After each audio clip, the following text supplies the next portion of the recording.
இப்போ இது வந்து ஒரு 3 ஆண்டுகளாக இந்தியா முழுவதும் நடக்குது. தமிழகத்தில் வந்து தொடர்ந்து வந்து அந்த பொங்கலை ஒட்டி ஜனவரியிலேயே வந்து இந்த சர்வதேச புத்தக கண்காட்சி நடக்குது.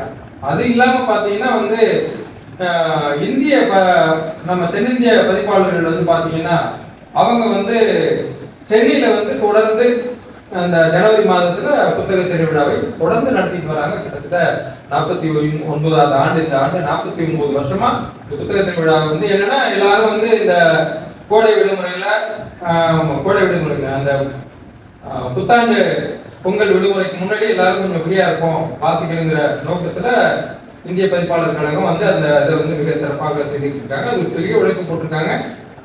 கிட்டத்தட்ட லட்சக்கணக்கான நபர்கள் வந்து அந்த இடத்துல கூடுறாங்க. அது ஒரு பெரிய உழைப்பு. அரசு அதுக்கு முன்னெடுப்பெல்லாம் நம்ம நடக்குது. எதுவுமே இல்லாம ஒரு கல்லூரியில பெரிய ஒரு பெண்களெல்லாம் இல்லாம இது மாதிரியான ஒரு நிகழ்ச்சியை வந்து செய்யறது மிகவும் கடினமான பணி. அந்த பணியை செய்திருக்கின்ற அனைவருக்கும் வாழ்த்துக்களை மீண்டும் ஒரு முறை சொல்லிக்கிறேன். ஏன்னா வந்து நம்ம ஊர்ல வந்து நாங்க வந்து முதல்ல 2014 நம்மளும் இது மாதிரி பண்ணுவோமே அப்படின்னு சொல்லிட்டு எங்களுக்கு ஒரு ஆசை வந்துச்சு. ஏன் வந்துச்சுன்னு கேட்டீங்கன்னா, நீங்க எல்லாரும் பார்த்துருக்கீங்க புத்தக திருவிழாக்கெல்லாம் முன்னோடி எதுன்னு கேட்டீங்கன்னா ஈரோடு புத்தக திருவிழா தான் வந்து நம்ம பகுதியிலேயே மிக சிறந்த புத்தக திருவிழா. இன்னைக்கு வரைக்கும் சென்னையை விட எந்த புத்தக திருவிழா நல்லா இருக்கு, நிறைய விற்பனை ஆகுது அப்படின்னு பார்த்தீங்கன்னா பதிப்பாளர்லாம் வந்துட்டா உங்களுக்கு தெரியும். விற்பனையிலையும் சரி, அரங்குகள்லையும் சரி, எல்லா விதத்திலையும் வந்து ஒரு பெஞ்ச் மார்க்கா இருக்கிற புத்தக திருவிழா எதுன்னு கேட்டீங்கன்னா ஈரோடு புத்தக திருவிழா. அது எப்படி ஆரம்பிச்சாங்கன்னு கேட்டீங்கன்னா ஒரு தனி ஒரு நபர் ஸ்டாலின் குணசேகரன்கிற ஒருத்தரோட முயற்சியில அவருக்கு போய் கேட்டோம்னா அவர் சொல்லுவார், இல்லை நான் இல்லை, இது வந்து நாங்கள் ஒரு இயக்கமா பண்றோம் அப்படின்னு. ஆனா வந்து தனி ஒரு மனிதரோட ஆசையினால ஆரம்பிச்சு இன்னைக்கு வந்து பாத்தீங்கன்னா மற்ற புத்தக திருவிழாக்கெல்லாம் முன்னோடியாக இருக்கிற புத்தக திருவிழா எதுன்னு கேட்டீங்கன்னா ஈரோடு புத்தக திருவிழா. ஏன்னா அந்த புத்தக திருவிழாவில் வந்து சாதாரண புத்தக கண்காட்சியா இருந்தது, அதை வந்து ஒரு பெரிய ஜனரஞ்சமா மாற்றினது யாருன்னு கேட்டீங்கன்னா அவங்க தான் முதல்ல செஞ்சாங்க. அவங்க எப்படி ஆரம்பிச்சாங்கன்னு கேட்டீங்கன்னா புத்தக திருவிழாவுக்கு வந்து வெறும் புத்தகத்தை மட்டும் வச்சுட்டு இருந்தா வாங்க வர குறைச்சா இது முதல்ல என்ன புத்தகம் இருக்குன்னு நம்மளை பார்க்க வைக்கணும். அதை எப்படி வர வைக்க முடியும், பொதுமக்களை எப்படி வர வைக்க முடியும். சாதாரணமா பாத்தீங்கன்னா புத்தக திருவிழாக்கள்னு பாத்தீங்கன்னா ஏற்கனவே படித்த வாசிப்பின் மீது ஆர்வம் உள்ளவர்கள் மட்டும் அங்க தேடி போவாங்க. அது மட்டும் போதாது. அது பாத்தீங்கன்னா மொத்த மக்கள் தொகையில மிக சொற்பமா இருக்கு.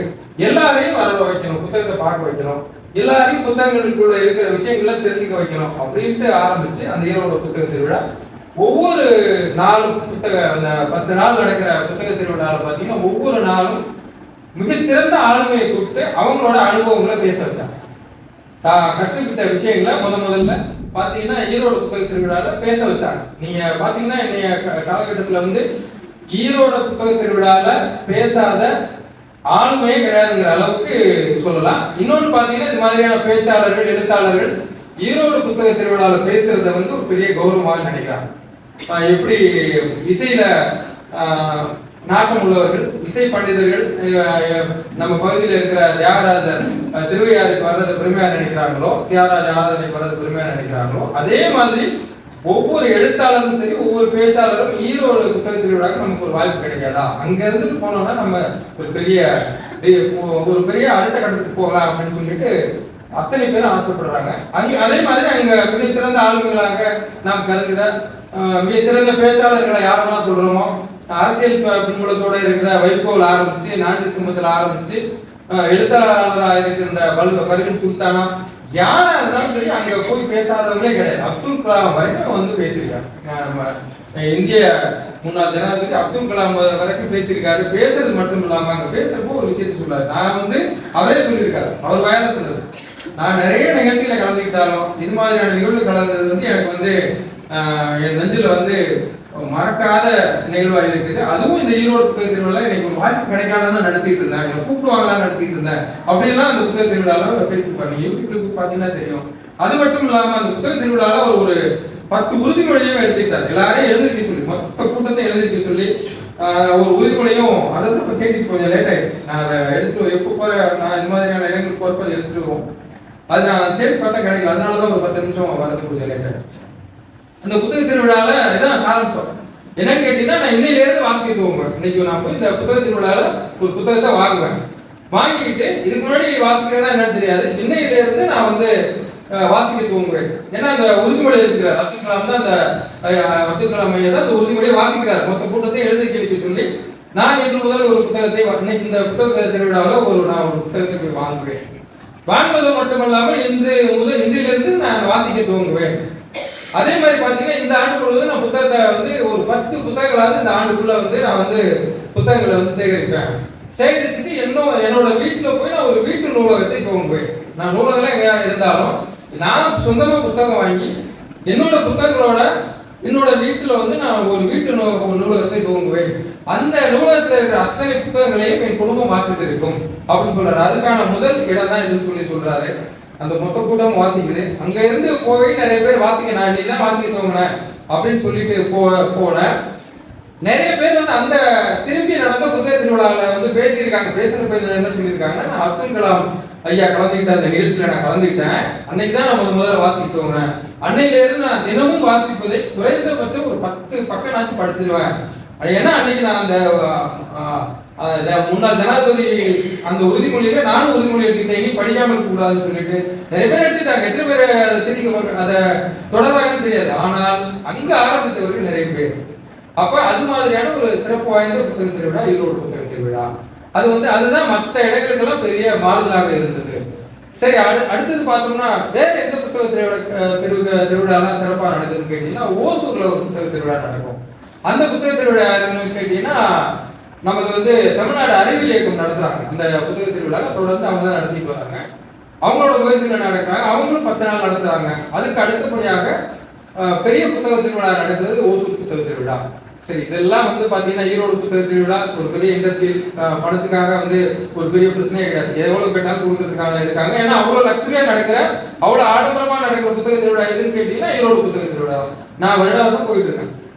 நமக்கு ரொம்ப சிம்பிளா இருக்கு. நம்ம ஊர்ல இருந்து ஒரு ட்ரெயின் போகுது. நம்ம வந்து வியாழக்கிழமை, ஞாயிற்றுக்கிழமை, வெள்ளிக்கிழமை ஓடுது. எல்லா வெள்ளிக்கிழமை அந்த புத்தக திருவிழாவில் ஒரு வெள்ளிக்கிழமை வரும். அந்த வெள்ளிக்கிழமையில நாங்க ஒரு 4 பேர் இருக்கோம் நூலகர்கள். தொடர்ந்து அங்க போவோம். அங்க போய் அந்த காலையிலேயே போய் இறங்குவோம். ஈரோடுல இறங்கிட்டு அங்க இருந்துட்டு அப்படியே வந்து அந்த பகல் முழுக்க அப்படி சுத்துறது. சாயந்தரம் யாரோ ஒரு ஆளுமை பேசுவார். பேசி முடிச்சுட்டு 10-11 மணி ஆகும். 12 மணிக்கு ட்ரெயின் வரும். திருப்பி ரிட்டர்ன் வந்து ஏறி வந்துடும். அதை தொடர்ந்து ஒரு வழக்கமாகவே வச்சிருக்கோம். அடுத்த புத்தக திருவிழா எது அப்படின்னு பார்த்தோம்னா வந்து பாத்தீங்கன்னா ஓசூர் புத்தக திருவிழா. இது 2 ஊரும் இண்டஸ்ட்ரியல் ஏரியா. நிறைய வந்து பணங்கள்லாம் சப்போர்ட் பண்றதுக்கு ஆள் இருக்காங்க. நமக்கு பக்கத்துல இருக்கிற டெல்டாவோட ஒருங்கிணைந்த ஒரு மாவட்டத்தில் ஒரு புத்தக திருவிழா தொடர்ந்து நடக்குது. எந்த ஊருன்னு கேட்டீங்கன்னா புதுக்கோட்டை புத்தக திருவிழா. புதுக்கோட்டை புத்தக திருவிழா கேட்டீங்கன்னா அவங்களும் பார்த்தீங்கன்னா கிட்டத்தட்ட 30 ஆண்டுகளுக்கு மேலாக அரசு யாரையும் பார்க்கறது, அவங்களே நடத்துவாங்க. பதிப்பாளரை கூப்பிடுவாங்க. ஒரு நல்ல ஒரு புத்தக திருவிழா கூப்பிடுவாங்க. ஆரம்பத்தில் வந்து ஒரு பெரிய சுணக்கம் இருந்துச்சு, விற்பனையில சுணக்கம் இருந்துச்சு. ஏன்னா புத்தகம் வாங்குறதுக்கான பெரிய ஒரு வாய்ப்பு வசதி இல்லாத ஒரு நம்மள மாதிரி தான். பின்தங்கிய மாவட்டம்னா புதுக்கோட்டை மாவட்டம் வரும். நம்மளை விட பின்தங்கிய மாவட்டம்னா புதுக்கோட்டை மாவட்டம் வரும். நமக்கு வந்து விவசாயம் நினைச்சிருக்கு, அவங்களுக்கு விவசாயம் கிடையாது. கிட்டத்தட்ட வருஷத்துல வந்து 2 மாதமும் வறட்சியான குடிநீர் கூட கஷ்டப்படுற மாதிரியான மாவட்டம். அந்த மாவட்டத்துல ஒரு புத்தக திருவிழா எப்படி சக்சஸ்ஃபுல்லா நடத்துனாங்கன்னு கேட்டீங்கன்னா, என்ன பண்ணாங்கன்னு கேட்டீங்கன்னா, அவங்க புத்தகம் எங்க இந்த புத்தகத்தை யார்கிட்ட எடுத்துட்டு போகணும்னு நினைக்கிறாங்கன்னா, முதல்ல பள்ளிகளுக்கு எடுத்துட்டு போறாங்க. இந்த வாசிப்பு பழக்கத்தை மாணவர்கள்ட்ட உருவாக்கணும் அப்படின்னு சொல்லிட்டு முதல்ல எப்படி போகலாம், அவங்கள புத்தகம் வாங்க வைக்கணும், எப்படி போகலாம்னு கேட்டீங்கன்னா, ஒரு அட்டை உண்டியல அங்க இருக்கிற ஒரு பிரபல ஜவுளி கடையில ஸ்பான்சரா வாங்கிட்டு ஒரு அட்டை உண்டியல் இருக்கும். உண்டியல் மாதிரி இருக்கும், அட்டையில இருக்கும். அவ்வளவுதான். அந்த உண்டியல வந்து எல்லா மாணவர்களுக்கும் அங்க இருக்கிற பள்ளி மாணவர்கள் அனைவருக்கும் போய் கொடுக்குறாங்க. அவங்க என்ன அந்த உண்டியலை கொடுக்குறப்ப என்ன சொல்றாங்கன்னு கேட்டீங்கன்னா, இதுக்காக நீங்க வந்து இந்த உண்டியலுக்காக பெரிய முயற்சியெல்லாம் எடுக்க வேண்டியதில்லை. கண்டிப்பா உங்களுக்கு ஒரு பாக்கெட் மணி வரும். உங்க மாமா கொடுப்பாரு, அப்பா கொடுப்பாங்க, உங்க பிறந்த நாள் ஏதோ பணம் கொடுப்பாங்க. அது மாதிரியான சின்ன சின்ன தொகைகளை சேருது, ஒரு ஆண்டு முழுவதும் சேருது. அது அந்த ஆண்டு முழுவதும் ஆண்டு முடிஞ்ச உடனே அந்த புத்தக திருவிழா நடக்கிற அப்ப பாத்தீங்கன்னா அந்த உண்டியலை தொடர்ந்து பாருங்க. அந்த உண்டியல்ல வந்து பணம் இருக்கலாம், 10 ரூபா இருக்கலாம், 100 ரூபா இருக்கலாம், 2000 இருக்கலாம், எவ்வளவு வேணாலும் இருக்கலாம். அந்த உண்டியல்ல எவ்வளவு தொகை இருக்கோ அதற்கான புத்தகங்களை வாங்குங்க. அந்த உண்டியலை எடுத்துட்டு வரப்ப அதுல சேகரிக்கிற பள்ளி மாணவர்களுக்காக 10% கழிவுகளை நாங்க தரோம் அப்படின்னு சொல்லிட்டு பப்ளிகேஷன் தர 10% கழிவு இல்லாம கூடுதலாக ஒரு 10% தள்ளுபடியை அந்த மாணவர்களுக்காக முதல்ல செஞ்சு கொடுக்குறாங்க. அது அந்த பதிப்பாளர்கள் ஏற்றுக்கொண்டு அந்த 10% அவங்க தராங்க, 10% ஸ்பான்சர் மூலமா தராங்க. அது மாதிரி முதல்ல புத்தகத்தை வாசிக்க வைக்கிறாங்க. அந்த புத்தகங்களை பாத்தீங்கன்னா மிக குறைந்த விலையில இருக்கிற 25 ரூபாயில ஆரம்பிச்சுட்டு ஆயிஷா மாதிரியான 25 ரூபா 30 ரூபாயில அவங்க வந்திருக்காங்க நினைக்கிறேன், பாரதி புத்தகம் வந்திருக்காங்க நினைக்கிறேன். அவங்க புத்தகம்லாம் பார்த்தீங்கன்னா 20 ரூபாய், மாணவர்கள் படிக்கிறதுக்கு 25 ரூபாய். நியூஸ் திட்டலாம் பார்த்தீங்கன்னா அது மாதிரியான மாணவர்களுக்கான குழந்தைகளுக்கான வாசிப்புகளுக்கான புத்தகங்களை வச்சிருக்காங்க. அந்த புத்தகங்களை மாணவர்கள் அழைச்சிட்டு பார்க்க வைக்கிறாங்க. முதல் வருஷம் சாதாரணமாக இருந்துச்சு. அப்புறம் முதல் ஆண்டு 2 ஆண்டு அந்த மாணவர்களுக்கு போகிறோம். நான் இப்போ கூட நான் ஒரு சின்னதாக ஒரு டியூட்டி பார்த்தேன். முதல்ல நம்ம ஒரு கல்லில் தண்ணி எடுத்து வீசணும்னு வச்சுக்கலாம்.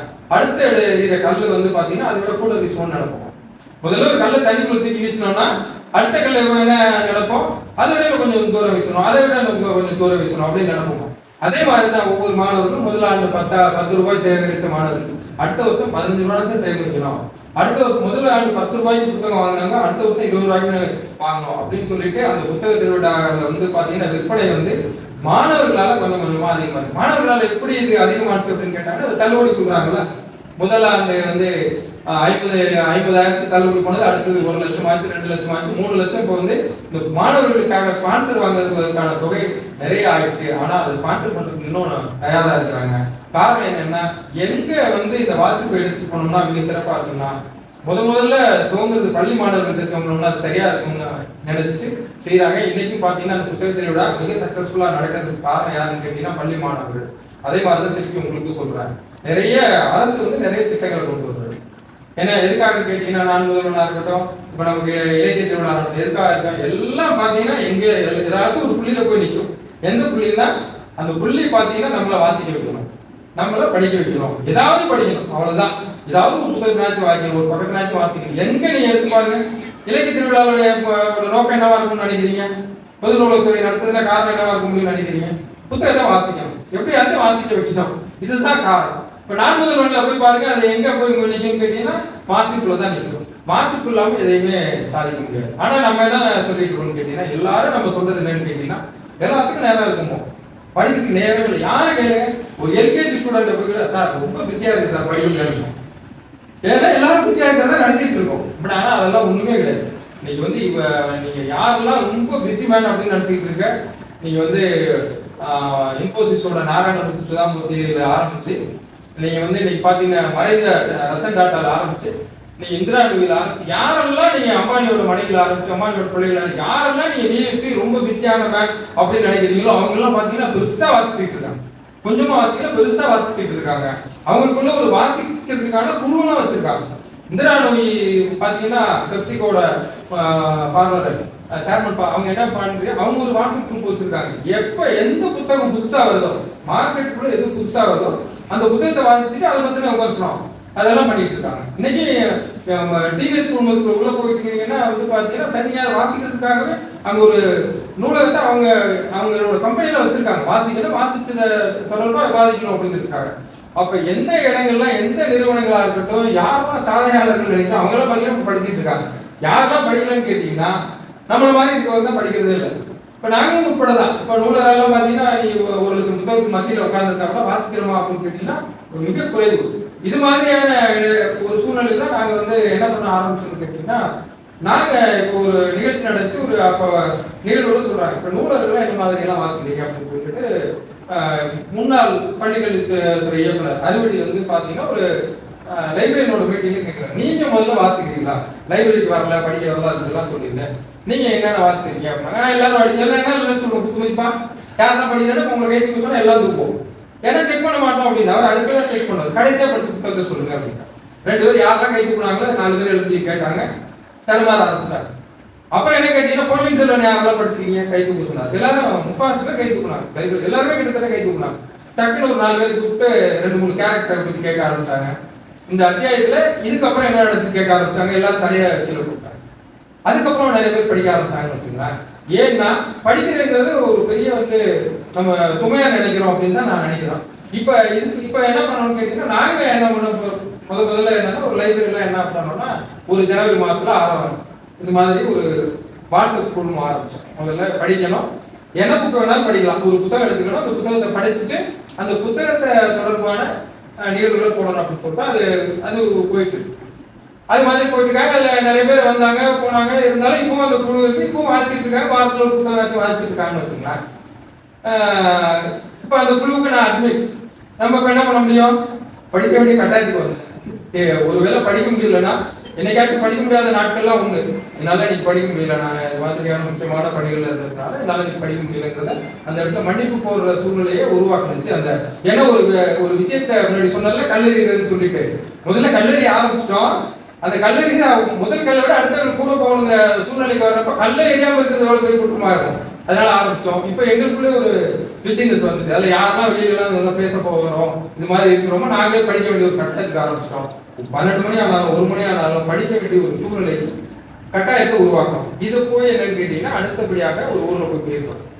அந்த ஊருக்குள்ள தொடர்பு அடுத்தது சொல்லிடுறோம். பக்கத்துல இருக்கிற மேலவாசல், மேலவாசலுக்கு எப்படி நாங்க போனோம் அப்படின்னு கேட்டீங்கன்னா மேலவாசலுக்கும் நமக்குமான தொடர்பு ஒரு பெரிய தொடர்பு. பொதுவா வாசிப்புக்கும் நமக்கும் நம்ம ஊருக்குமான தொடர்பு ஒரு பெரிய தொடர்பு, வாசிப்புக்கும் தமிழகத்துக்குமான தொடர்பு ஒரு பெரிய தொடர்பு. நான் வந்து சரி இப்போ அவங்க மேல சொன்னோட 2-3 விஷயத்தை சாதாரணமா தெரிஞ்சாலும் இப்போ திருப்பி போய் கூகுள்ல போய் தேடி பார்ப்போம் அப்படின்னு சொல்லி தேடுறப்ப பாத்தீங்கன்னா வந்து நிறைய விஷயங்கள் நம்ம தான் முன்னோடியா இருக்கும். இந்தியாவுக்கு நம்ம தான் முன்னோடியா இருக்கோம். பாத்தீங்கன்னா எந்த ஊர்ல வாசிப்புக்கு சம்பந்தம் இல்லாத ஊர் நினைக்கிறோமோ அந்த ஊர் தான் வாசிப்புலேயே முதலா இருக்கு. முதல்ல எங்க வந்து இந்த புத்தகங்கள் நூலகங்கள்லாம் எங்க வந்திருக்கும் அப்படின்னு கேட்டீங்கன்னா வந்து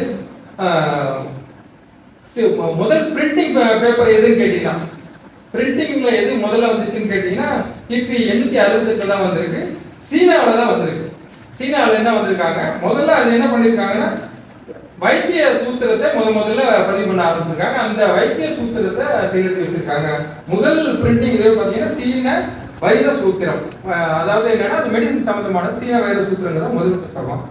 அடுத்தது பார்த்தீங்கன்னா 1455 தான் 868க்கு அப்புறம் 1455 தான் குட்டன்பெர்க்ல முதல்ல பார்த்தீங்கன்னா குட்டன்பெர்க் பைபிள் வருது. முதல்ல பார்த்தீங்கன்னா ஆன்மீக புத்தகமா பைபிள் வருது, பிரிண்டட் புத்தகமா வருது. சரி இதெல்லாம் உலகத்தை விட்டு இந்தியாவில் முதல் பிரிண்டிங் எங்க வந்துன்னு பார்த்தீங்கன்னா கோவால வந்திருக்கு.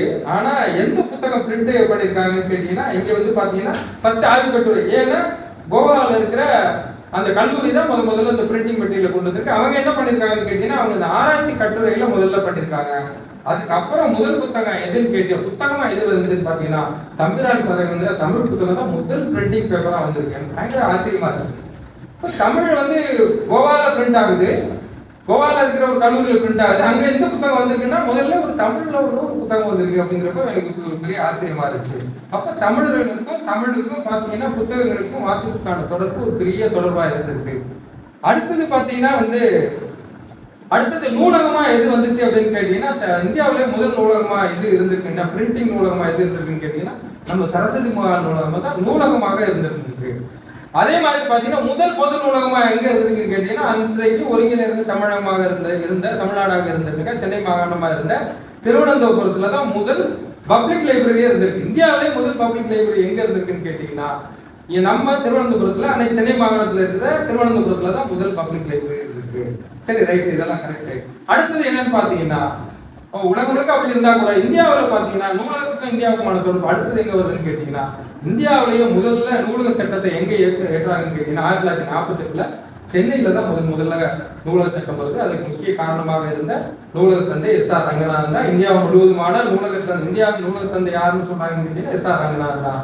அவர் எங்க பிறந்தாருன்னு கேட்டீங்கன்னா சிறுகாலி எஸ்.ஆர். ரங்கநாதன் சொன்னா கூட ஒருங்கிணைந்த தஞ்சாவூர் மாவட்டமா இருந்தா கூட அவர் பிறந்த ஊர் எந்த ஊர்னு கேட்டீங்கன்னா நமது மாவட்டம் திருவாரூர் மாவட்டத்தில் இருக்கிற உபய வேதாந்தபுரம் ஊர் தான் அவங்களோட சொந்த ஊர்.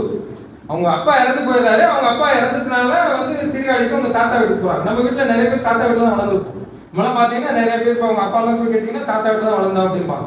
அது மாதிரி அவங்க தாத்தா வீட்டுல அப்பா இறந்து போனதுனால தாத்தா வீட்டுல வளர்ந்ததுனால அவர் சீர்காழி சீர்காழி ரங்கநாதனாக போனாரு. அவரும் பாத்தீங்கன்னா நூலகத்துக்கு ஒரு கணித பேராசிரியர், சென்னை பல்கலைக்கழகத்துல இருந்து கணித பேராசிரியர் தான். கணித பேராசிரியர் தான் வாசிப்பு மேல இருந்த பற்றின் காரணமாக அவரை தூக்கி அந்த லைப்ரரியில போறாங்க. அதுக்கப்புறம் தான் அந்த மொத்த புத்தகத்தையும் எப்படி அடுக்கி வைக்கிறதுன்னு தெரியல. நிறைய ஆயிரக்கணக்கான புத்தகங்கள் புத்தகம் இருக்கு. அதை தேட எடுக்கிறதுக்கான ஒரு ஈஸியாக இருக்கும் இல்ல. அதுக்கு முன்னாடி ஒரு கிளாசிபிகேஷன் இருந்தாலும் நம்ம பயன்படுத்துறதுக்கான எளிய ஒரு கிளாசிபிகேஷன் பகுப்பு முறை இல்லை. அதனால முதல்ல அந்த போய் லண்டன்ல போய் படிச்சுட்டு வந்துட்டு நமக்கு தகுந்த மாதிரி நம்ம சூழ்நிலைக்கு தகுந்த மாதிரி ஒரு கிளாசிபிகேஷன் முதல்ல உருவாக்குனாரு எஸ்.ஆர். ரங்கநாதன் சொல்லிட்டு போலன் கிளாசிபிகேஷன் சொல்லிட்டு. ஏற்கனவே வந்து புத்தகங்களை பார்க்கறதுக்கான டூயின்னு ஒருத்தர் சொல்லியிருந்தா கூட அவ்வளவு எளிய முறை கிடையாது. அதை மிக சிறப்பாக கையாண்டு போலன் பகுப்பு முறையை எஸ்.ஆர். ரங்கநாதன் கொண்டு வர்றாங்க. எஸ்.ஆர். ரங்கநாதன் கொண்டு வரது மட்டும் இல்ல, அதுதான் பாத்தீங்கன்னா உலகத்திலே மிக சிறந்த ஒரு புத்தகங்களை தேடுவதற்கான மிக ஈஸியான, நீ கம்ப்யூட்டர் இருக்கு, கம்ப்யூட்டர் இருந்தா கூட அந்த புத்தகத்தை தேடி எடுக்கிறதுக்கான சரியான பகுப்பு முறை எதுன்னு கேட்டீங்கன்னா கோலன் பகுப்பு முறை. எஸ்.ஆர். ரங்கநாதன் கண்டுபிடிச்ச கோலன் பகுப்பு முறை தான் சிறந்தது அப்படிங்கிறாங்க. அந்த பகுப்பு முறை அதுக்கப்புறம் நம்ம அதை வந்து இப்போ டிவிடிசிமெல்லாம் அதை ஆராய்ச்சி பண்றதுக்கு நிறைய பேர் இருக்காங்க. அது மாதிரியான எஸ்.ஆர். ரங்கநாதனை ஆராய்ச்சி செய்வதற்கு தமிழ்நாட்டில் ஒண்ணுமே கிடையாது. தமிழ்நாட்டில் இருக்கிற கல்லூரிகள்லாம் பார்த்தீங்கன்னா கோலன் பகுப்பு முறையை நம்ம வந்து ஃபாலோ பண்ணதே கிடையாது. ஆனால் பார்த்தீங்கன்னா அருகில் இருக்கிற எந்த திருவனந்தபுரம் சொன்னோமோ அந்த திருவனந்தபுரத்தில் இருக்கிற கல்லூரிகளில் இருக்கிற பகுப்பு முறையெல்லாம் பார்த்தீங்கன்னா எஸ்.ஆர். ரங்கநாதனோட பகுப்பு முறை அவரோட போட்டோ தான் வச்சிருக்காங்க. நீங்க உள்ள நாங்கள் திருவனந்தபுரம் நூலகத்துக்கு போய் பார்த்தோம்னா முதல்ல எஸ்.ஆர். ரங்கநாதன் போட்டோ தான். எந்த கல்லூரியும் எஸ்.ஆர். ரங்கநாதன் போட்டோ நான் பார்த்த வரைக்கும் இல்லை. இப்படி தான் நினைக்கிறேன். எங்க லைப்ரரியில் எந்த லைப்ரரி பார்த்தீங்கன்னா எஸ்.ஆர். ஏன்னா நூலகத்தை அங்கேயும் சொல்றோம். நீங்க பாரதாசன் யூனிவர்சிட்டியே கிடையாது, எஸ்.ஆர். ரங்கநாதனோட போட்டோ கிடையாது. இப்போ சொல்லிட்டே வந்தோம். அப்ப இது மாதிரியான ஒரு சூழ்நிலை ஏன் எஸ்.ஆர். ரங்கநாதன் ஏன் சொல்றோம் அப்படின்னா அடுத்தது வரும். அப்ப இது மாதிரியான புத்தகங்களுக்கு சம்பந்தமான ஈடுபாடோட, நூலகத்துறை சம்பந்தமான ஈடுபாடோட இருந்த எஸ்.ஆர். ரங்கநாதன் தான் முதல்ல இந்தியாவிற்கான நூலக சட்டத்தை வடிவமைக்கிறாரு. இப்போ 1940 நடக்குது. அதற்கு முன்னாடியே அவர் வந்து சென்னை பல்கலைக்கழகத்தில் நூலகராக இருந்தப்போ பார்த்தீங்கன்னா நம்ம ஊர்ல ஒருத்தர் இருக்காரு. நம்ம ஊர்ல வாசிப்புக்கும் நமக்கு என்ன மாதிரி புத்தக கண்காட்சி வந்திருக்கிறதுனால இதை சொல்றதுக்கு வந்து கடவுள் பண்ணாங்க. மேலவாசல் பத்தி சொன்னதுக்கான தொடர்பு இதுதான் காரணம். என்ன கேட்டீங்கன்னா 1931 அப்ப நம்ம மேட்டூர் அணை, நம்ம ஊர்ல ஒரு நமக்கு சோறு போற அணை எதுன்னு கேட்டீங்கன்னா மேட்டூர் அணை. அது கட்டினது யாருன்னு கேட்டீங்கன்னா ஸ்டான்லி அப்படின்னு சொல்லிட்டு போயிடுவோம். அதுவும் 1930 கட்டது, 45 முடிஞ்சது இப்படிலாம் சொல்லுவோம். ஆனாலும் அந்த அணை கட்டத்துல ஒரு பொறியாளராக இருந்தவர் நம்ம ஊட்டாரு, நம்ம பக்கம் மன்னார்குடியில் இருக்கிற ஒருத்தர் எஸ்.வி. கணேசன் பேரு. அவர் அந்த மேட்டூர் அணை பணியில இருந்து ரிட்டையர் ஆகி 1930 வர்றாரு. தனது நம்ம பகுதி நம்ம வாபஸ் ரோட்ல தான் அவங்க வீடு எடுத்துட்டு ஒரு பெரிய நிலத்து வாழ்ந்தார். பெரிய ஒரு நல்ல வசதி படைத்த நிலத்து வாழ்ந்தார். அந்த காலத்துல இன்ஜினியரிங் முடிச்சதுனால தான் மேட்டூர் கட்டுமான பணியில இருந்த ஒரு பொறியாளராக இருந்திருக்கார். சாதாரண அதுல மேட்டூர் கட்டுமான பணியில இருந்த பொறியாளர் அவர் எஸ்.வி. கணேசன் பேரு. நம்ம ஊருக்கு சொந்தக்காரர். அவர் என்ன பண்ணாரு 1931 முதல்ல அதுக்கு முன்னாடியே பாத்தீங்கன்னா சின்ன குட்டி நிகழ்வுகள்லாம் நடத்துறாரு. வாசிப்பு மேல பெரிய ஈடுபாடு உண்டு. அதுக்காக என்ன பண்றாரு கேட்டா நிறைய அவர் மேட்டூர்ல அவர் வச்சிருந்த புத்தகத்தெல்லாம் இங்க எடுத்துட்டு வந்துட்டு நம்ம வாவசூர்ல ஒரு இடத்துல விக்டோரியா கிளப்னு இருக்கிற இடத்துல வந்து இப்ப இருக்கிற இடம் தான் 1931 விக்டோரியா கிளப்னு விக்டோரியா மகாராணியோட 14க்காக கட்டப்பட்ட அந்த விக்டோரியா கிளப்னு ஆரம்பிச்சு அந்த கிளப்போட இது என்னன்னு கேட்டீங்கன்னா அதுல சேகரிப்பு புத்தகங்கள் எல்லாம் அடிச்சு வச்சுட்டு அங்க படிக்க வைக்கிறாரு. ஒருத்தரும் படிக்க வரல. அந்த கட்டடத்துல எல்லா புத்தகங்களும் சேகரிப்பு புத்தகங்கள் நிறைய புத்தகங்களை கொண்டாந்து வைக்கிறாரு. யாருமே படிக்க வரல. ஏன்னா இன்னைக்கே இவ்வளவு பேர் தான் இருக்கணும்னா இன்னைக்கு 1931 எவ்வளவு பேர் எழுத படிக்க தெரிஞ்சவங்க இருப்பாங்க பாருங்க. யாரும் படிக்க வரலன்னு சொல்லிட்டு அவருக்கு வருஷமா போகுது. அப்ப என்னன்னா அன்னைக்கு இருந்த நமது சந்தையில பாத்தீங்கன்னா அந்த புத்தகத்தை எல்லாம் எடுத்து போய் என்னைக்கு வார சந்தை நடக்குதோ அந்த புத்தகத்தை எல்லாம் வண்டியில கட்டிட்டு போயிட்டு வார சந்தையில பரப்பி வச்சுட்டு கண்காட்சி விற்கிறதெல்லாம் கிடையாது. யாராவது படிச்சா போதும் அப்படின்ட்டு உட்காந்துருக்காரு. ஒண்ணும் நடக்கல. இப்ப அவருக்கு தோணுது, இப்ப இது மாதிரி வாரம் ஒரு நாள் பண்றப்ப வந்து நமக்கு வந்து ஒரு பெரிய விஷயமா இருக்கு. ஏன் வந்து நம்ம வந்து ஒவ்வொரு ஊருக்கும் இந்த புத்தகங்களை எடுத்துட்டு போக கூடாது அப்படின்னு நினைக்கிறாரு. அப்ப என்னன்னு கேட்டீங்கன்னா அப்பதான் அந்த கான்செப்ட் வந்து உருவாகுது. 1931 அக்டோபர் 21 தான் முதலாக இந்தியாவிலேயே ஆசியாவிலேயே முதல் நடமாட நூலகம் எங்க ஆரம்பிச்சுன்னா நம்ம மன்னார்குடியில இருந்து தான் போகுது. போன ஊர் மேலவாசல். ஆரம்பிச்ச ஊர் மன்னார்குடி, போன ஊர் மேலவாசல். அதுக்காக மேலவாசல் சொன்னேன். அடுத்தது மேலவாசல் பத்தி அப்போ சொல்றேன். 1931 புத்தக மாட்டு வண்டி நூலகத்தை எங்க ஆரம்பிச்சு வச்சாங்க? இன்னைக்கு இருக்கிற வாவசூர்ல இருக்கிற நூலகம் இருக்கிற கட்டடத்துக்கு பக்கத்தை கட்டணமா இருக்கிற விக்டோரியா கிளப்ல தான் முதலாக நடமாடும் நூலகம் ஒரு மாட்டு வண்டியில இருந்து துவங்குது. புத்தகத்தை எல்லாம் கட்டி வச்சுட்டு புத்தகம் அந்த மாட்டு வண்டி எப்படி செட் பண்றாருன்னு கேட்டீங்கன்னா வண்டிக்குள்ள இந்த கூட்டு அந்த காலத்துல நீங்க யாருமே இந்த கூட்டு வண்டி பார்த்துக்க மாட்டீங்க. நீங்க வேணா கூகுள்ல போய் பாருங்க. நீங்க வந்து இந்தியா ஃபர்ஸ்ட் மொபைல் லைப்ரரினா அந்த வண்டி தான் வரும். அந்த வண்டி அந்த கூட்டு வண்டிக்குள்ள உள்ள புத்தகங்கள்லாம் நிறைய அடிக்கும். புத்தகங்கள் படிக்கிறதுக்கான தேவையான மெட்டீரியல்லாம் வெளியில வந்து பாத்தீங்கன்னா ராக் மாதிரி செட் பண்ணி வண்டியோட 2 பகுதியிலேயே ராக் மாதிரி செட் பண்ணி புத்தகங்கள் தெரியுற மாதிரி செட் பண்ணிட்டு அந்த வண்டி இங்க இருந்துட்டு முதலாக மாட்டு வண்டி நூலகம் எங்க போகுதுன்னு கேட்டீங்கன்னா மேலவாசலுக்கு போகுது. இந்த மாட்டு வண்டி நூலகத்தை முதல்ல எஸ்.வி. கனகசுப்ப உருவாக்கி இருந்தாலும் அந்த மாட்டு வண்டி முதல் நூலகத்தை துவக்கி வச்சவர் யாருன்னு கேட்டீங்கன்னா நான் முன்னாடியே சொன்னேன், நூலக தந்தை என்று போற்றப்படுகின்ற எஸ்.ஆர். ரங்கநாதனை கூப்பிட்டு தான் முதல்ல இவர் பண்றார். எஸ்.ஆர். ரங்கநாதன் நூலக தந்தையா இருக்கிற எஸ்.ஆர். ரங்கநாதனை கூப்பிட்டு இந்த முதல் புத்தக கண்காட்சியை வந்து தொடங்கி வைக்கிறாரு. துவங்கி வைக்கப்பட்ட இடம் வ.உ.சி. சாலை. இன்னைக்கு மொத்த புத்தக கண்காட்சிக்கு எங்க எது ஸ்டார்டிங் பாயிண்ட் நம்ம வாவுசி சாலை தான். அவர் தான் முதல்ல மாட்டு வண்டியிலோட புத்தகம் இல்லை, அந்த ஊருக்கு போவாங்க. நம்ம ஊர்ல சந்தையில புத்தக கண்காட்சி போட்டுருக்காங்க. மன்னார்குடியில வார சந்தைங்கிறது எல்லாருக்கும் தெரிஞ்சு வச்சு, உங்களுக்குலாம் தெரியாது, சந்தை எங்கன்னா தெரியாது. பின்னாடி இருக்க நம்ம சாருக்குலாம் கேட்டா தெரியும், வந்து சண்முக சாருக்கோ அரவாடி சாருக்கோ கேட்டீங்கன்னா சந்தை எங்க இருக்கு கேட்டுச்சுன்னா, ஒரு காலத்துல நம்மளோட பர்ச்சேஸ் சென்டர் எதுவா இருந்துச்சுன்னா இன்னைக்கு பேருந்து நிலையம் இருக்கு பக்கத்துல இருக்கிற வார சந்தையில தான் எல்லா பொருளும் கிடையாது. ஏன் வார சந்தைக்கு தேர்ந்தெடுத்தான்னு கேட்டீங்கன்னா, நம்ம மக்கள் அன்னைக்கு வந்து தனக்கான பொருட்களை வாரம் வந்து வாங்கின இடம் எதுன்னு கேட்டீங்கன்னா, காய்கறியில ஆரம்பிச்சு மளிகை ஜாமான்ல ஆரம்பிச்சு இன்னைக்கு இருக்கிற ஒரு சூப்பர் மார்க்கெட் மாதிரியான ஒரு மினியேச்சருக்கான இடம் தான் வார சந்தை. எல்லாமே கிடைச்சு, நீங்க ஆடு மாடுல ஆரம்பிச்சு துணியில ஆரம்பிச்சு அத்தனையும் கிடைக்கிற இடமா இருந்துச்சு. அதனால அத்தனை மக்கள் அங்க போனாங்க. அந்த இடத்துக்கு புத்தகத்தை எடுத்து போனா எல்லாரும் பார்ப்பாங்கிறது அன்றைக்கே புத்தக கண்காட்சி முதல்ல நமது மன்னார்குடியில ஆரம்பிச்சு வச்சாங்க. ஆரம்பிச்சது மட்டும் இல்லாம முதல் நடமாடும் நூலகம் 1931 அக்டோபர் 21 மேலவாசலுக்கு போகுது. மேலவாசல் மட்டுமல்ல, முதல் ஊரும் மேலவாசல். மன்னார்குடி சுத்தி இருக்கின்ற 95 கிராமங்களுக்கு வண்டி போகுது. இந்த 95 கிராமங்களுக்கும் அந்த வண்டியில எங்க நிறுத்தப்பட்ட இடம் தான் இன்னைக்கு விக்டோரியா கிளப் இருக்கிற இடம். இதே கட்டடம் தான். முன்னாடி சைட்ல வந்து கூரை கொட்டா போட்டிருக்காங்க. வண்டியெல்லாம் இப்ப இருக்கிற கட்டடத்துல புத்தகங்கள் இருந்திருக்கு. அதுக்கு பக்கத்துல வண்டி மாடலம் போறதுக்கான ஒரு கூரை வைக்க கட்டடம் இருந்திருக்கு. 95 ஊருக்கும் கிராமத்துக்கு போயிருந்திருக்கு. சரி சார், அப்ப முன்னாடியே சொன்னீங்க லைப்ரரிக்கு யாரும் படிக்க வரலன்னு. டவுன்ல யாரும் படிக்கல, கிராமத்துல மேலவாசல யாரும் படிச்சிருப்பாங்க, எத்தனை பேர் படிச்சிருப்பாங்க? கரெக்ட், நீங்க கேட்கிற கேள்வி ரைட்டு. அங்க போய் பாத்தீங்கன்னா எல்லாரும் படிக்கலாம் வரல. படித்தவங்களை கூப்பிட்டு போட்டு அங்க போய் அங்க படிக்க சொல்றாரு. எல்லாரும் மக்களை கூப்பிடுறாங்க, ஒருத்தங்க வாசிக்கிறாங்க, புத்தகத்தை வாசிக்கிறாங்க, மத்த எல்லாரும் கேட்பாங்க. கிராம மக்கள் எல்லாரும் நான் இந்த ஊர்ல நான் படிச்சவங்க இருக்குன்னா நான் புத்தகத்தை வாசிப்பேன், புத்தகங்கள்லாம் இருக்கும், அந்த புத்தகத்தை போய் வாசிப்பேன். வாசிக்கிறத மத்த எல்லாரும் உட்காந்து கேட்பாங்க. சரி சார், வாசிக்கிற கேட்கறதுக்கும் கூட்டம் வந்துச்சான்னு வரல. காரணம் என்னன்னு கேட்டீங்கன்னா, நீங்க பகல்ல செய்ய பந்தத்தை வச்சுட்டு ஒரு விளக்குல ஒரு பந்தத்தை கொளுத்தி வச்சுட்டு அந்த பந்த வெளிச்சத்துல படிக்கிறாங்க. அந்த பந்தம் கொடுக்கிறதுக்கு என்ன தேவை? இப்போ புத்தகங்களே ஒரு காஸ்ட்லியா இருந்தப்போ எண்ணெய் எல்லாம் அன்னைக்கு பார்த்தீங்கன்னா ரொம்ப லக்ஸரியான ஐட்டமா இருக்கு.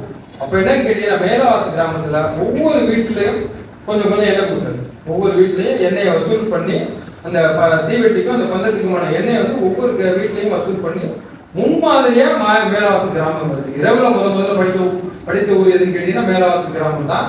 அந்த மேலவாசி கிராமத்துக்கு கூடுதல் என்னன்னு கேட்டீங்கன்னா, எல்லாரும் கூட்டு வேலை செய்து அந்த தீவெட்டி தேவைப்படுற எண்ணெயை வசூல் பண்ணி அந்த எண்ணெய் விலைக்குள்ள படித்த கிராமம் மேலவாசி கிராமம். அன்னைக்கே வந்து வாசிப்புல வந்து அவ்வளவு ஈடுபாடா இருக்காங்க. அதை முன்மாதிரியாக வச்சுதான் இன்னைக்கு இந்த பக்கம் வந்து நம்ம வந்து மலவராயநல்லூர்ல ஆரம்பிச்சு இந்த பக்கம் மலவராயநல்லூர் போயிட்டு இருக்காங்க. மலவராயநல்லூருக்கு அடுத்து ஏன் போனான்னு கேட்டீங்கன்னா, அவங்க பிறந்த ஊர் எஸ்.சி. கணேசனோட சொந்த ஊர் பாரம்பரியமான ஊர் எதுன்னு கேட்டீங்கன்னா பாட்டி ஊர் எதுன்னு கேட்டீங்கன்னா மலவராயநல்லூர். முதல்ல மேலவாசிக்கு போறாங்க, அடுத்ததான் மலவராயநல்லூர். இரண்டாவது போன ஊர் வந்து மலவராயநல்லூர். அதே மாதிரி பார்த்தீங்கன்னா நம்ம பகுதி முழுக்க 95 கிராமங்களுக்கு அன்னைக்கு வந்து மொபைல் லைப்ரரி இருந்திருக்கு. இதே கான்செப்ட். அங்க படிக்கிறதுக்கு ஒருத்தர் போவாரு, என்னென்னலாம் எடுத்துட்டு போவாங்க. அங்க சாயந்தரம் போய் இருக்கிற பொது இடங்கள்ல கோவில் திண்ணைகள் அது மாதிரியான இடங்கள்ல போய் எல்லாரும் வந்துருவாங்க. எல்லாரும் சாப்பிட்டு ஒரு 6-7 மணிக்கு வந்துருவாங்க. இவங்க படிக்க ஆரம்பிப்பாங்க. படிக்க ஆரம்பிச்சது மட்டும் இல்லாம ராமாயணம் ஆரம்ப காலத்துல முதல்ல இது மாதிரி கதைகள் ராமாயணம் மகாபாரதம் ஆன்மீக சம்பந்தப்பட்ட நூல்களாகவே போயிருக்கு. அதுக்கப்புறம் பார்த்துருக்காரு இது வேணா பொழுதுபோக்கா மட்டுமே இருக்குன்னு சொல்லிட்டு அடுத்தது என்ன பண்ணிருக்கான்னு கேட்டீங்கன்னா, தேனி வளர்ப்பு இது மாதிரியான சிறு தொழில்கள் பண்றதுக்கான தறி நெய்வது இதற்கான புத்தகங்களை வாசிச்சிருக்காங்க. வாசிச்சதோடு மட்டும் இல்லாம அங்க இருக்கிற மக்களுக்கு பயிற்சியும் கொடுத்துருக்காங்க. பயிற்சியும் கொடுத்துட்டு விவசாயம் சார்ந்த தொழில்களை செழிக்க வைக்க முக்கியமான காரணமாக இருந்தது அன்றைய நடமாடும் நூலகம். அதுக்கு முதல் ஊர் எதுன்னு கேட்டீங்கன்னா மேலவாசி. சரி, இப்ப நாம என்ன பண்ணணும்னு கேட்டீங்கன்னா, எங்களுக்கு இதெல்லாம் நாங்க ஒரு லைப்ரரியா இருக்கப்போ இதெல்லாம் தெரிஞ்சு வச்சுக்கணும். பேசிக்கான விஷயங்கள் இது தெரிஞ்சு வச்சுக்கிறோம். இப்ப நம்ம என்ன பண்ண முடியும்னு கேட்டீங்கன்னா, அந்த ஊர்ல லைப்ரரி இல்லை, அந்த ஊர்ல நூலகமே இல்லை. முதல் நடமான நூலகம் ஆரம்பிச்ச ஊர்ல நூலகம் இல்லை. இப்ப என்னன்னா அந்த ஊர்ல ஒரு நூலகம் திறக்கணும் அப்படின்னு சொல்லிட்டு போறோம். சரி, போய் நூலகம் திறந்தோன்னே அன்னைக்கே நாங்க என்ன நினைச்சு போறோம், 1931லயே வாசிக்கும் மேல அவங்க ஈடுபாடு கொண்ட கிராமம். போனோடனே நம்ம அப்படியே தங்க தாமதத்தை வச்சு தாங்குவாங்க. போனோட பெரிய ஏன்னா வீடா என்ன கொடுத்தவங்க. இப்போ போய் நம்ம ஒரு நூலகம் திறக்கணும்னா அப்போ வந்து ஒரு 6000 பணம் கட்டணும், ஒரு காலி மனை கொடுக்கணும், நூலகம் செயல்படுறதுக்கான இடம் கொடுக்கணும். அப்ப வந்து இதெல்லாம் போறப்ப அந்த ஊர்ல ஒரு முக்கியமான பிரமுகர்கள் கேட்கிறப்ப என்கிட்ட கேட்டீங்கன்னா, நூலகம் திறந்தா எங்களுக்கு என்ன கொடுப்பீங்க அப்படின்னு சொல்லி கேட்டேன். சரி, எங்களுக்கு என்ன கொடுப்பீங்கன்னு கேட்டேன், ஊருக்கு என்ன கொடுப்பீங்கன்னு கேட்கறாருன்னு சொல்லிட்டு நான் புத்தகங்கள்லாம் கொடுப்போம் சார், நிறைய வருவோம். இல்லை, எங்களுக்கு பர்சனலா என்ன சார் கிடைக்கும் அப்படின்னு கேட்டோம். நாங்க என்ன ஏதோ ஒரு ஸ்கீம் நாங்க எடுத்து போறோம், இந்த மகளிருக்கு அந்த இவங்களாம் எடுத்து போனாங்க. அது மாதிரி நாங்க அந்த ஸ்கீம் எடுத்து போனா அவங்களுக்கு ஏதோ நாங்கள் கொடுப்போம், அதெல்லாம் நாங்கள் எதுவும் கொடுக்க முடியாதாங்க, நாங்கள் கவர்மெண்ட்லேருந்து வரோம். இது அப்போல்லாம் இந்த கதையெல்லாம் சொல்கிறோம். அதெல்லாம் ரைட்டு சார். இப்போ வந்து நாங்கள் இதை போய் எல்லாரும் சாதாரண ஊரில் நாங்கள் வந்து ஒரு 6000 7000 எல்லாரும் பண்ண முடியாதுட்டாங்க. முதல்ல வந்து ஃபஸ்ட்டு 2003 நெல் போட்டு, அப்புறம் 2020 நிறைய தொடர்ந்து ட்ரை பண்ணிகிட்டே இருக்கும். எல்லாரும் கடைசியாக பார்த்துட்டு கடைசியாக அந்த ஊராட்சி மன்ற தலைவர் பார்த்தீங்கன்னா அவர் 2014 தான் முதல்ல அந்த நூலகத்தை அங்கே துவக்கிறோம். அந்த நூலகத்துக்கு அந்த முழு தொகையை வந்து அன்றைக்கு வைஸ் பிரசிடண்டாக இருந்த சதீஷ்ங்கிறவர் கொடுக்குறாரு. எல்லா காசு இது மாதிரி கேள்வி சொல்லணும். அந்த கதையை கேட்டோன்னே, ஆனால் எங்கள் ஊரில் இது மாதிரி நடந்துச்சுன்னா தெரியும், நீங்கள் சொல்கிற மாதிரி இவ்வளோ டீட்டெயில் எங்களுக்கு தெரியாது அப்படின்னு சொல்கிறாங்க. 2014 அந்த நூலகத்தை துவங்குறோம். நூலகத்தை துவங்கணும்னா அந்த ஊரில் வந்து பார்த்தீங்கன்னா நம்ம பகுதியை சேர்ந்த ஒருத்தர் மன்னார்குடியோட வாசகோட்டத்தோட தலைவராக இருந்தார். தமிழ் பல்கலைக்கழகத்தோட இன்னைக்கு வந்து நாட்டார் வழக்காற்றியர்ல வந்து துறை தலைவராக இருக்கிற காமராஜ் அவர்கள் பார்க்குறோம். அவங்க ஒரு சில புத்தகங்களையும் ஒரு சில இது மாதிரியான தரவுகளையும் தராங்க. அன்னைக்கு 2014 பார்த்தீங்கன்னா அக்டோபர் 21 மன்னார்குடியில எங்கே இருந்து அந்த மாற்றுவழி போனுச்சோ அங்கிருந்து நாங்கள் ஒரு சைக்கிள் பேரணியாக அன்னைக்கு இருந்த நாட்டு நலப்பணி திட்ட அலுவலர் ராஜப்பா சார் அவர்கள் ஓய்வு பெற்றாங்க. இந்த ராஜப்பா சார் அவங்களோட முன்னிலையில் அந்த NSS மாணவர்கள் வந்து வருடம் 2014 பார்த்தீங்கன்னா இன்னைக்கு வரைக்கும், சென்ற ஆண்டு வரைக்கும் நாங்கள் வந்து அந்த நினைவு கூறும் விதமாக இங்கிருந்து அங்கே போவோம். ஒரு வாரம் அந்த நிகழ்ச்சி நடக்கும். வீடு வீடாக வந்து புத்தகங்கள், திருக்குறள் அச்சடித்த புத்தகத்தை கொடுப்போம், குட்டி திருக்குறள் கொடுப்போம். ஒரே நேரத்தில் அக்டோபர் 21 ஒரே நேரத்தில் வாசிப்போம். அதில் யாரெல்லாம் சிறப்பாக வாசிக்கிறாங்களோ அவங்களுக்கு பரிசெல்லாம் கொடுத்துருக்கோம். சரி, இது ஊரில் எப்படி வாசிக்கிறாங்கன்னு எப்படி கண்டுபிடிக்கிறது? ஒரு 10 பிள்ளைங்க வராங்க, ஒரு போட்டி நடத்துறப்ப பரிசு பண்ணாங்கன்னு கேட்ப அப்போ என்ன பண்ணுறோம்னு கேட்டீங்கன்னா, அப்போதான் ஒரு வாட்ஸ்அப் குரூப் ஆரம்பிக்கும். சொன்ன மாதிரி எப்படி ஆசிரியர்கள் இதுக்கு நூலகர்களுக்கு ஒரு வாட்ஸ்அப் குரூப் ஆரம்பிச்சோம். யார் வேணாலும் ஊர் மக்கள் வந்து கலந்துக்கலாம். இந்த ஒரு மாசத்துல யார் நிறைய புத்தகங்கள் வாசிக்கிறாங்களோ அவங்களுக்கு புத்தகங்கள் பரிசு கொடுப்போம் அப்படின்னு சொல்ற போது அதில் கொஞ்சம் பார்த்தீங்கன்னா அந்த குரூப் ஒரு 150 பேர் மேலே தொடர்ந்து வாசிக்க ஆரம்பிச்சாங்க. அதில் வாசித்தவங்களுக்கு புத்தகங்கள்லாம் பரிசு கொடுத்தோம். 150 பேருக்கும் நம்ம வந்து புத்தகங்கள்லாம் கொடுத்தோம். யாரெல்லாம் வாசிக்க ஆரம்பிச்சாங்களோ அவங்க 150 ஒரு புத்தகம் வாசிச்சிருந்தாலும் பரிசு கொடுத்தோம். அடுத்தது பார்த்தீங்கன்னா அது இன்னும் கொஞ்சம் சைன் அப் பண்ணணும்னு சொல்லிட்டு இது மாதிரி அந்த நிகழ்வு அக்டோபர் 20 நடக்கிற ஒருத்தருமே படிக்க மாட்டேங்கிறீங்க, நாங்கள் வெளியிலேருந்து வரோம், கூட்டம் வரையும் படிக்க மாட்டேங்கிறீங்கன்னு சொல்கிறப்ப வந்து அவங்க வந்து அதை பேசுகிறப்ப மேடையில் சொல்கிறாங்க. நான் வந்து பார்த்தீங்கன்னா அவங்களோட பேர் வந்து கடைசியாக சொல்கிறேன். அவங்களோட ஊராட்சி மன்ற துணைத் தலைவரோட மனைவி. அடுத்தது பார்த்தீங்கன்னா நான் என்ன பண்ணுறேன்னு கேட்டிங்கன்னா, கண்டிப்பாக வந்து இங்கே வந்து எங்கள் ஊர் கிராமம் இல்லை ஜென்ஸாக உட்காந்துருக்காங்க, அதனால பெண்கள் படிக்க வர்றதுக்கு இதாக இருக்குது. நீங்கள் ஒரு நாள் ஏதோ ஒரு கிழமையில பெண்களுக்கு மட்டும் ஒதுக்கி கொடுத்தீங்கன்னா நாங்கள் வந்து எல்லாரையும் நாங்கள் எல்லாரும் அழைச்சிட்டு வருவோம்னு சொல்றாங்க. அதே கூட்டத்தில் சொல்கிறோம், ஞாயிற்றுக்கிழமை மதியம் வந்து நீங்கள் பெண்களுக்கான பெண்கள் மட்டும்தான் வருவாங்க, ஜென்ஸ் வரக்கூடாதுன்னு சொல்கிறோம். முதல்ல ஆரம்பிக்கிறாங்க, பெண்கள் மட்டும் வர்றாங்க. கூட்டத்தில் ரொம்ப வரல, நான் மட்டும் முதல்ல நான் போயிருந்தாங்க, கொஞ்சம் பேர் தான் வந்தாங்க. அன்னைக்கு என்ன பண்ணாங்கன்னு கேட்டால் அவங்களோட உறவினர்கள் அவங்க வீட்டு பிள்ளைங்களை கூப்பிட்டு வந்தாங்க. கூப்பிட்டு வந்து அப்படியே படிக்க ஆரம்பிச்சாங்க. 20 ஆச்சு, 30 ஆச்சு, இன்னைக்கு ஒரு கிட்டத்தட்ட ஒரு 50-60 பேர் வந்து அங்கே தொடர்ந்து வராங்க. ஒரே நபர்கள் தொடர்ந்து வராங்களான்னு இல்லை, மாறி மாறி வராங்க. 50 பேர் வர்றாங்க. குழந்தைகள் அழைச்சிட்டு வராங்க. சும்மா அவங்க மட்டும் வர்றதில்ல, குழந்தைகள் அழைச்சிட்டு வர்றாங்க. குழந்தைகள் அழைச்சிட்டு வர்றது மட்டும் இல்லை, அங்கே 2 மணிக்கு வருவாங்க. 2 மணிக்கு அங்கே ஒரு சின்ன பெட்டி நீங்க மேலவாசல் பகுதியில் இருக்கும், தெரிஞ்சா போய் பாருங்க. ஒரு ட்ரே வச்சிருப்பாங்க. வந்தோடனே மொபைலில் வந்து சைலண்ட் போட்டு அங்கே வச்சிடணும். ஃபோன் எடுக்க மாட்டாங்க யாரும். 4 மணி வரைக்கும் ஃபோன் யாரும் எடுக்க மாட்டாங்க. பிள்ளைங்க வந்து குழந்தைங்கலாம் பார்த்தீங்கன்னா புத்தகத்தை நிறைய குழந்தைங்களுக்கான புத்தகங்கள் வச்சுருக்கோம். குழந்தைங்களோட புத்தகங்களை வாசிக்கணும். குழந்தைகள் வாசிச்சுட்டா அந்த பிள்ளைங்க வந்து அந்த ஊர்ல இருக்கிற குழுவில் அந்த புத்தகம் என்ன புத்தகம் வாசிச்சோமோ அந்த புத்தகத்தை சொல்லுவாங்க, நான் இன்னைக்கு புத்தகத்தை எடுத்துட்டு வந்து வாசித்தேன், நான் இந்த நரியும் முதலைங்கிற புத்தகத்தை வாசிச்சேன், இந்த கதை இருந்துச்சு, இந்த கதையில இதை படிச்சு, இந்த கதையில நான் இந்த விஷயத்தை தெரிஞ்சுக்கிறேன், அவ்வளவுதான். ரொம்பலாம் பேச மாட்டாங்க. அதை வந்து இந்த குழுவில் போட ஆரம்பிச்சேன். அது பார்த்தீங்கன்னா இன்னைக்கு பார்த்தீங்கன்னா கிட்டத்தட்ட ஒரு 50 குழந்தைங்க வந்து தொடர்ந்து வாசிக்கிற ஒரு மாட்டுக்கு கொண்டு போயிருக்காங்க. என்னைக்கு 1930 ஆரம்பிச்சாங்களோ அதே மாதிரி இன்னைக்குமா ஒரு துவக்கத்தை நாங்கள் ஒரு 2 ஆண்டுகளுக்கு முன்பு துவங்கி வச்சுக்கோ. அது இன்னைக்கு போயிருக்கு. ஒரு வாட்ஸ்அப் குரூப் இருக்கு. அந்த வாட்ஸ்அப் குரூப்ல நீங்களும் வேணாலும் ஜாயின் பண்ணிக்கலாம். புத்தகத்துல தொடர்ந்து ஒரு புத்தகத்தை போட்டுக்கிட்டு இருக்காரு புதுக்கோட்டை. அதுல இது மாதிரி ஒரு சிறப்பு விருந்தினர் ஒருத்தர் கூப்பிட்டோம். அவர் வாசிக்க ஆரம்பிச்சாரு. தினமும் ஒரு புத்தகத்தை வந்து ஒருத்தர் வாசிச்சு அவர் ஓய்வு பெற்ற பேராசிரியர் விஸ்வநாதன் பேரு. நம்ம பகுதியை சேர்ந்தவர், வாட்டாக்குடியை சேர்ந்தவர். புதுக்கோட்டை கல்லூரி மன்னர் கல்லூரியில வேலை பார்த்து ரிட்டையர் ஆனதுனால அங்க போய் தங்கிட்டாரு. அவரை வந்து ஒரு விழாவை கூப்பிட்டுருந்தோம். அந்த அவர் சிறப்பு விருந்தினர் வந்ததுல இருந்து பாத்தீங்கன்னா அந்த குழுவுல இன்றும் பாத்தீங்கன்னா தொடர்ந்து ஒரு புத்தகத்தை வாசிச்சுட்டு அந்த புத்தகம் எங்க கிடைக்குது, என்ன விட, அந்த புத்தகத்துல இருந்து என்ன தெரிஞ்சுக்கிட்டா, அந்த புத்தகத்தை எழுதுறதுக்கு எது மாதிரி தூண்டுகோல் ஆரம்பிச்சுங்கிற விஷயம் வரைக்கும் வந்து நாங்களாம் படிக்கிறோம். நீங்க இந்த புத்தகத்தை படிச்சோம் அப்படின்னா 2 வரிகள் போட்டு போயிடுவோம். ஆனா அவர் பாத்தீங்கன்னா அந்த புத்தகத்துக்கான விளக்கங்கள், விலை, பதிப்பகம் எல்லாத்தையும், ஏன்னா பொய்யா சொல்ல முடியாதுங்கிறதுக்கு ஒரு பெரிய உதாரணமாக இந்த வாட்ஸ்அப் குழு இருக்கு.